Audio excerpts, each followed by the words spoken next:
Hi guys, good morning. अनि म चाहिँ अहिले उठिसकेको अनि सबैजनाले मेरो सानो मिनी ब्लगमा वेलकम छ। म चाहिँ उठेर ब्रेड बनाएँ अनि उठेर अब सोचिरहेको थिएँ मैले दोकान जाऊँ, तर फेरि म दोकान गइनँ। फेरि माइन्ड चेन्ज भयो। बिहान किन पैसा खर्च गर्नु भन्नुभयो।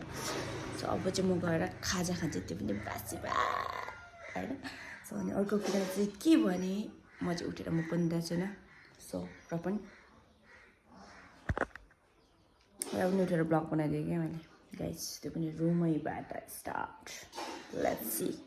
अब म गएर बासी भात खान्छु, तर अहिले टाइम भएको छैन यार, 7:30 मात्रै हुँदैछ। म उठ्ने भनेको 9 बजी हो। आइ एम सो लेजी गाइजहरू होइन। इट्स ओके, आज त होलीको दिन मलाई मेरो बुढाले टी सर्ट ल्याइदिएको छ गाइज। म देखाउने छु तपाईँहरूलाई।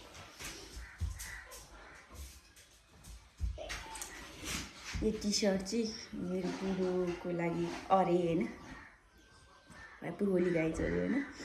यो चाहिँ मलाई, यो चाहिँ सो मेरो बुढोले ल्याइदिनु भएको अरे होइन मलाई। सो होलीको टी सर्ट लाएर पऱ्यो होली खेल्ने होइन त गाइजहरू। सो आउनु होला, सबै मिलेर होली खेल्नुपर्छ। So okay, bye bye, see you. भरे सबै होलीको भिडियोज तपाईँहरूलाई पोस्ट गर्नेछु गाइज। By, take care.